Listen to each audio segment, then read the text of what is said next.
बिस्मिल्लाहिर्रहमानिर्रहीम अस्सलाम वालेकुम दोस्तों, ये जो लीमू का पौधा है तकरीबन इसकी उम्र 11 माह के करीब है। आज मैं दोस्तों इस पौधे को खाद दूंगा। आपको बताऊंगा कि ज़मीन में लगे हुए लीमू के पौधे को खाद आप किस तरह दे सकते हैं, और ये भी बताऊंगा कि लीमू का पौधा हो या फिर कोई दूसरा पौधा, अगर आप उसके लिए खाद तैयार करना चाहते हैं तो इसको आप किस तरह डिकम्पोज कर सकते हैं। दोस्तों, खाद देने से पहले चंद बुनियादी मालूमात लीमू के पौधे के बारे में मैं आपको दूंगा। अगर आप लीमू का पौधा अपने घर पे या फिर दोस्तों गमले में उगाना चाहते हैं तो उन मालूमात का आपको बहुत सारा फ़ायदा होगा। दोस्तों, ये जो लीमू का पौधा है ये देसी लेमन का पौधा है। जो लीमू आजकल बाज़ार में अवेलेबल हैं ये वही पौधा है। इसी वैरायटी के लीमू बाज़ार में फ़रोख्त हो रहे हैं। वैसे तो दोस्तों ये ग्राफ्ट शुदा पौधा है, लेकिन इसके ऊपर भी लीमू आने में काफ़ी देर लग जाती है। 2 से 2.5 साल इसके ऊपर फल आने में लग जाते हैं। अगर आप दोस्तों इसकी अच्छी केयर करते हैं तो ये 1.5 साल के अंदर पौधा फल देने लगता है। जैसा कि मैंने आपको बताया कि इस पौधे की उम्र तकरीबन 11 माह के करीब है। लीमू के इस पौधे की कुछ ब्रांचें आपको दिखाता हूँ। गर्मी के स्ट्रेस की वजह से उनकी क्या हालत हो चुकी है, पत्ते तकरीबन मुड़ चुके हैं। दोस्तों, इससे पहले मैंने फरवरी में इस लीमू के पौधे को खाद दी थी, गोबर की खाद थी। ये देखें यहाँ पे अभी भी उसके कुछ न कुछ निशानात बाकी हैं। अब मैं दूसरी बार इस पौधे को खाद देने लगा हूँ। जब मैंने फरवरी में इस लीमू के पौधे को खाद दी थी तो पौधे का जो कद था वो तकरीबन इतना था। अब इसका कद 2 गुना हो चुका है। जैसा कि आप देखते हैं दोस्तों, काफ़ी ये पौधा ऊंचा हो चुका है। इंशाल्लाह अगले साल इन्हीं दिनों इस पौधे के ऊपर लीमू लाजमी लगेंगे। अगर आप भी अपने लीमू के पौधे को खाद देना चाहते हैं तो फिर आप साल के 2 महीने सेलेक्ट कर लें। जैसा कि मैंने बोला आपको कि आप फरवरी के महीने में लीमू के पौधा को खाद दे सकते हैं, और दूसरी बार आप दोस्तों जब मानसून शुरू होता है, बारिशें आने से पहले आप किसी भी पौधे को खाद देंगे तो जैसे ही बारिशें शुरू होंगी तो बारिशों के पानी से दी गई खाद जो होती है वो फौरी डिकम्पोज होना शुरू हो जाती है। उसका रंग भूरे रंग से काले में तब्दील होना शुरू हो जाता है।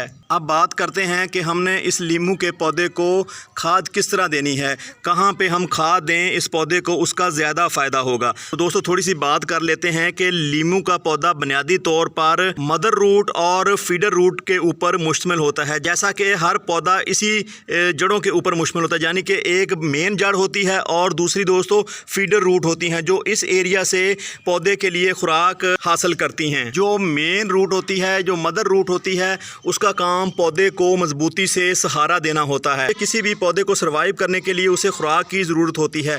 अगर ये फीडर रूट नीचे को जाना शुरू हो जाए तो निचली साइड पे इतनी खुराक नहीं होती, तो फिर फीडर रूट उस तरफ रुख करती हैं जिस साइड पे इनको आसानी खुराक मिल जाती है। पौधे को खाद देने के 3 तरीके हैं। जैसा कि पहला तरीका यहाँ पे मैं आजमा चुका हूँ। पहले मैंने खाद को ऐसे ही पौधे के करीबी एरिया में बिखेर दिया था। दूसरा तरीका दोस्तों, यहाँ पे ये जो मिट्टी है इसको आप एक साइड पे कर लें। जब मिट्टी एक साइड पे हो जाए तो फिर वहाँ पे आप खाद बिखेर दें। और तीसरा तरीका जो मैं यहाँ पे आज करने लगा हूँ वो ये है कि आपने क्या करना है, ये जो पौधे की मेन ब्रांच है यहाँ से कोई 2-2.5 फीट के करीब दोस्तों आपने इस तरह गोल दायरा सा बना लेना, यानी मिट्टी निकाल के आपने एक खाली सी बना लेनी है। उस खाली से आपने मिट्टी को निकाल के एक साइड पे रखते जाना है।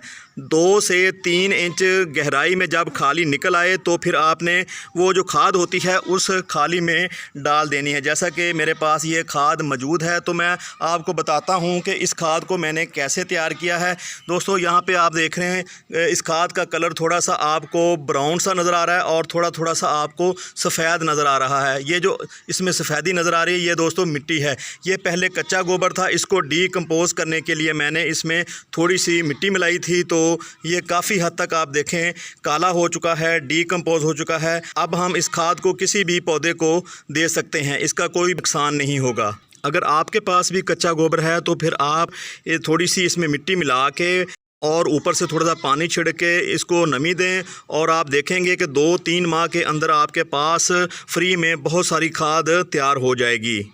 तो अब वो काम करते हैं जो हमने आज सेलेक्ट किया है, यानी पौधे को खाद हमने किस तरह देनी है। ये देखें यहाँ पे आपने खुरपे की मदद से एक खाली सी बना लेनी है इस तरह।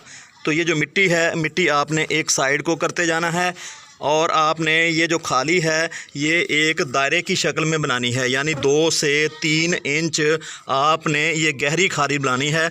तो आपको मैं यहाँ पे दिखाता हूँ, ये देखें ये जो फीडर रूट हैं वो इस तरफ को आ रही हैं क्योंकि इनको यहाँ से खुराक की ज़रूरत है। दोस्तों जैसा कि मैंने कहा कि खाद देने के 3 तरीके हैं। पहला तरीका आपने इसको मिट्टी के ऊपर बखेर देना है। दूसरा तरीका दोस्तों आपने ये जो मिट्टी है इसको बाहर निकाल लेना है, बाहर निकाल के खाद आपने बखेर देनी है और उसके बाद आपने फिर मिट्टी को उस खाद के ऊपर डाल देना है। तीसरा तरीका यह आप यहाँ पे देख रहे हैं कि एक दायरे की शक्ल में आपने खाली निकालनी है। खाली निकाल के उस खाली में आपने गोबर की खाद को डालना है।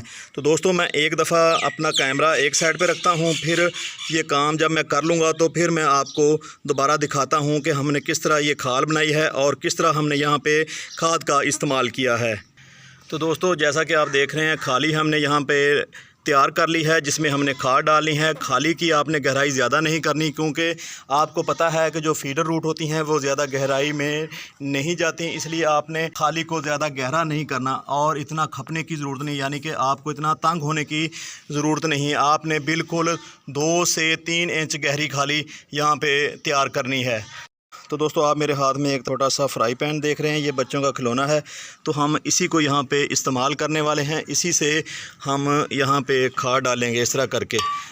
तो आपने इस तरह करके खाद डालनी है और खाद को आपने चारों तरफ डाल देना है और जो खाली से निकाली गई मिट्टी है उसको फिर आपने वहाँ पे ही दोबारा डाल देना। इस तरह करके आपने इसको दोबारा कवर कर देना है। तो इंशाल्लाह ये जो डाली गई खाद है इसका पौधे को बहुत ज़्यादा फ़ायदा होगा। पौधे की जो हाइट है वो 2-3 माह के अंदर बरसात के दिनों में डबल से भी ट्रिपल हो जाएगी। दोस्तों गोबर की खाद का पौधों को बहुत ज़्यादा फ़ायदा होता है। एक तो ये पानी को काफ़ी हद तक होल्ड रखती है, पौधों की मिट्टी में नमी बनाए रखती है। दूसरा दोस्तों इसके अंदर जो फ्रूटफुल बैक्टीरिया होते हैं, फ्रूटफुल जो जरासीम होते हैं वो बहुत ज़्यादा होते हैं, मिट्टी फिर से ज़रख़ेज़ हो जाती है।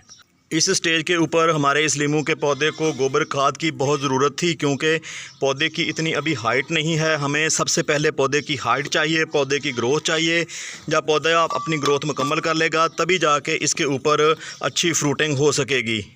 गोबर की खाद देते वक्त एक बात का आपने लाजमी ख्याल रखना है कि आपने जब ज़्यादा लू चल रही हो उन दिनों इस खाद का इस्तेमाल नहीं करना। जैसे ही दोस्तों 21 और 22 जून ख़त्म होता है इसके बाद आप इस खाद का इस्तेमाल कर सकते हैं। 21 और 22 जून के बाद मानसून जो है ना काफ़ी हद तक एक्टिव हो चुका होता है, बारिशें शुरू हो चुकी होती हैं। तो जब आप खाद देते हैं तो ये फ़ौरन डीकम्पोज़ होना शुरू हो जाती है। अगर आपके पौधे ज़मीन में लगे हुए हैं तो फिर अगर आप किसी हद तक कच्ची खाद का इस्तेमाल करें तो पौधे को नुकसान नहीं होता।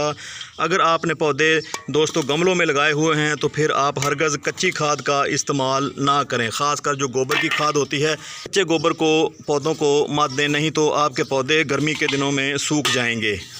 तो दोस्तों खाद हमने अच्छी तरह दे दी है और खाद को मिट्टी से अच्छी तरह कवर भी कर दिया है। तो अब हमने इसको अच्छी तरह पानी देना है। अगर हम पानी नहीं देंगे तो खाद डीकम्पोज़ होने का अमल थोड़ा सा स्लो हो जाएगा।